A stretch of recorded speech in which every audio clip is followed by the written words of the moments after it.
Gonna be using the power of stats and numbers to show you hacks about life, health, and wealth in the 2020s. These are my 6 adulting life hacks for every single urban Indian. Let's go. Remember, it's all backed by numbers. Point number 1 may force you to change your opinion on love, relationships, and marriage. The BBC found out that 1.36 million Indians are now divorced. And more shockingly, in 1988, only 1 out of 2,000 marriages ended in divorce in India. Today, about 26 in 2,000 marriages end in divorce in India. What's even more shocking is that in the last 2 years, 40% of marriages in urban Indian metros have ended in divorce. And that's not just the case for India, but all over the world, divorce rates are going up. From 2.6 marriages per thousand, it's gone up to about 5.5 per thousand. That basically means the world is breaking up a lot more. When we see the information provided by Census India, the one striking number is that there was a massive jump in divorce rates from 2010 to 2015. All over the world, actually. The main culprit is social media. Social media has weakened human relationships in general. Now, what you've got to keep in mind is that we need to kind of break traditional trends of this country. Who said that you have to get married by the time you're 30? Arey beta, you are the 30. Get married, come on. Who said that 1 year is enough to get to know someone? Beta, time is running out for you. Psychologists and relationship experts all over the world talk about the 3-year mark and the 7-year mark. You should date someone for a minimum of 3 years before deciding if you want to settle down with that person forever, because it takes 3 years for anyone to reveal all of their flaws to you. So if you can wait that long, great. If you can wait till the 7-year mark, even better, because at that point you realize if you want to spend your entire life with that person or not. Remember, 7 years is a long time for any human. Humans change as their life progresses. Wait till 7 years if you can. And if you can't, if you have a shortage of time, at least travel with your partner. Traveling reveals a lot more about humans than you'd expect. And also keep in mind, even better solution is consider a live-in relationship. It's a modern way of thinking, but it's a tried and tested method. When you get married, you're staying in the same house, you're sharing the same space, and emotional equations change up. Therefore, let's break these traditional societal norms of India and delay our marriages a bit. Date a little bit before marriage. Think about who you're getting married to and then get married. The divorce rates are going up. Every single young Indian needs to be conscious of this number. Point 2. We're talking about the bitter truth about adult life, taxes. In the 2019 budget, the Modi government announced that the tax-paying process will go more and more digital as the years pass. According to the Economic Times, in 2019 alone, 37,946 crores worth of tax frauds were detected. Arey, all this is okay. Cheat the government sometime. And this number is expected to go down because digital tax paying makes the tax paying process much more scrutinized. So what does this mean for young Indians like yourself? This means that you've got to figure out how to manage your taxes better. You've got to learn some legal and ethical tax saving techniques. So either you go get a very good experienced CA who'll advise you on an ethical basis, or you take advice from a smart uncle or auntie that you know who's coming, once again, from an ethical perspective, or you look into various legal tax saving techniques like NSE certificates, like government bonds, like equity-linked saving schemes, amongst a bunch of other options. But all these require a lot of study on your end. So ensure that you're teaching yourself well before trying to save your own taxes. Please never be that person who escapes paying their taxes. Arey, kaun tax bharta hai aajkal? That's a very old school way of thinking, and you're doing an injustice to your own country, to the soldiers who fight for it, and to the government teachers who teach in remote villages in India. Arey, tax fraud? Arey, fraud nahi. This is normal. Sab log karte hain. The tax authorities will come cracking down on you, and if you're still willing to escape paying taxes, then watch your life crumble to the ground. Point number 3. Get friendly with the credit card. India has only 52 million credit card users. That's about 4% of the entire country. Now, if you've grown up in a traditional Indian middle class family, you've often heard Indian uncles and aunties say things like this. Arey, what today's generation knows about money? One credit card also they can't handle properly. Mat lo credit, debit lo. So generally, India believes that there's two main reasons you shouldn't use credit cards. The first is that debit cards exist, and what can a credit card give you that a debit card can't, other than some added tension? And the second is that in the chaos of the social media generation, how are you supposed to manage all your credit card bills and pay them off on time? But let's take both these problems and break them down from a modern perspective. So firstly, using a credit card does have advantages when you compare it to using a debit card. For example, the Cred app rewards you for paying off your credit card bills on time. And keep in mind, your life is a sum total of all the experiences that you've had. The rewards on the Cred app can include everything from travel rewards, to headphones, to even a Mercedes-Benz, to even meeting your favorite artist backstage. Life is a sum total of all your experiences.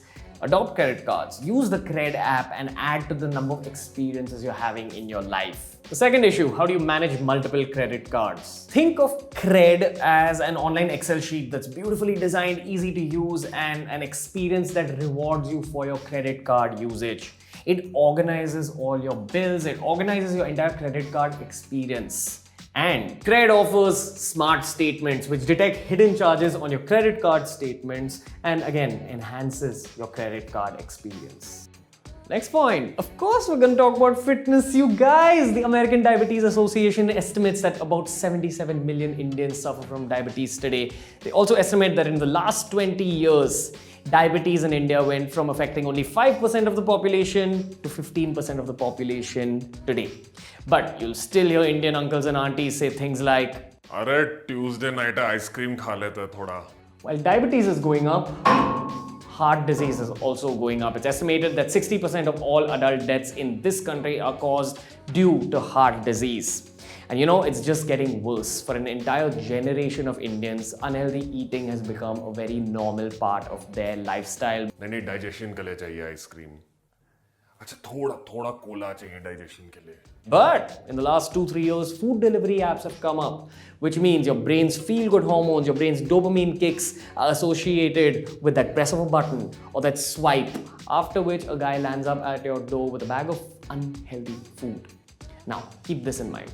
Indians think 20 times before spending just about 15 to 20,000 rupees on year-long gym memberships or 5,000 rupees on protein shakes, but will readily spend the same amount on binge drinking sessions and partying and gadgets that will add to your stagnant lifestyle.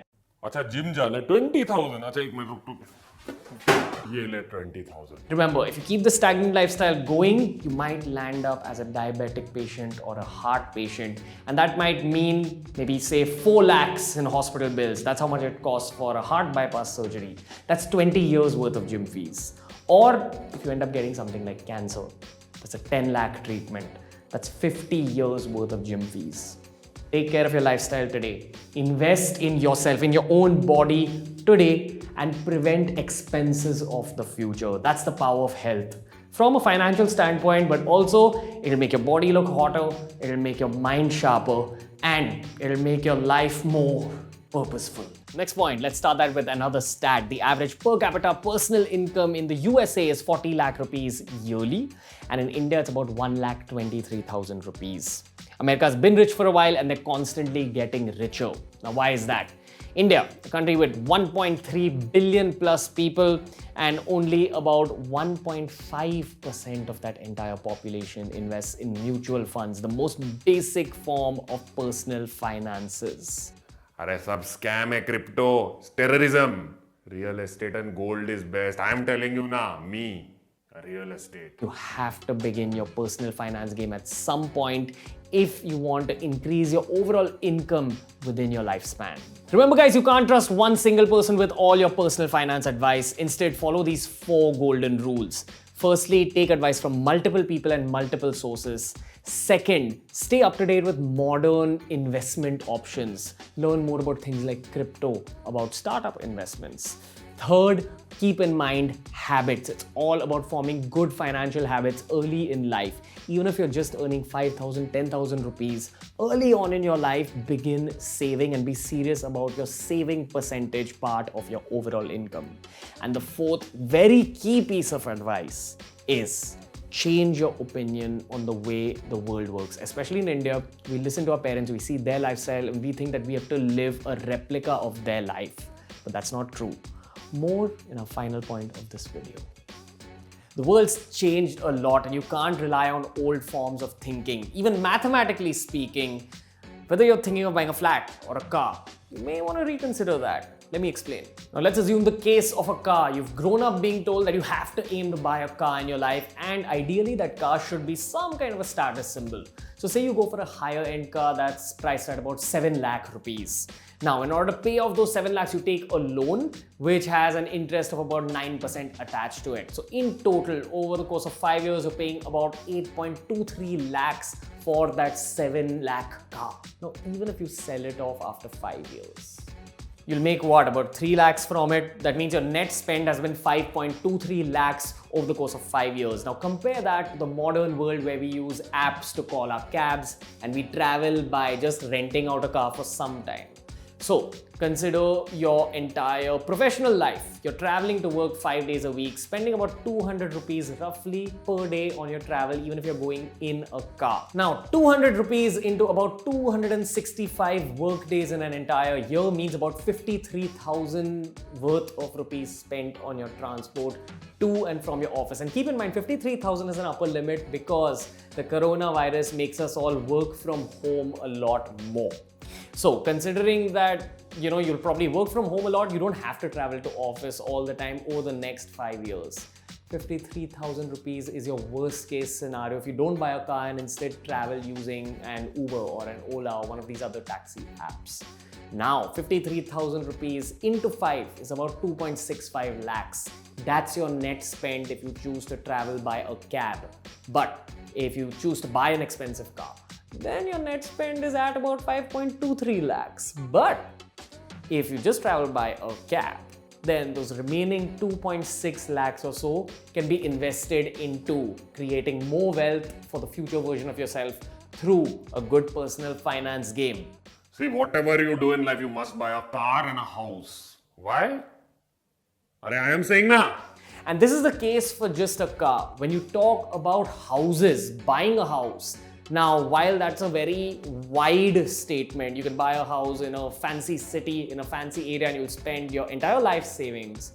Or you can end up living in Goa, or the Maldives, or the Andaman Islands. And you'll just spend a bit of your life savings paying the rent, being dynamic, being a nomad. Young people all over the world are choosing the rented out life. This old idea of, I've got to buy a house in my life, I've got to buy a house in my life, is dying out rapidly because of the same kind of mathematics that I used to explain that car example. This idea of aiming to buy a house in your life is dying out. People are becoming more dynamic, more nomadic, more work from home. And keep in mind, work from home doesn't mean work from one house. Work from home means work from wherever you are, whichever place you consider your home. Follow the maths, follow the stats, and plan for your adult life extremely well. That was today's video, brought to you by Cred. Just how a sponsored video should be. Value adding, number backed, and impactful, baby. This was BeerBiceps. I hope you enjoyed today's video. Give it a thumbs up. Make sure you share it with your friends and drop your comments about what you enjoyed about this video down below. Download Cred, baby. Download Cred, baby. Download Cred, baby. Download Cred, baby.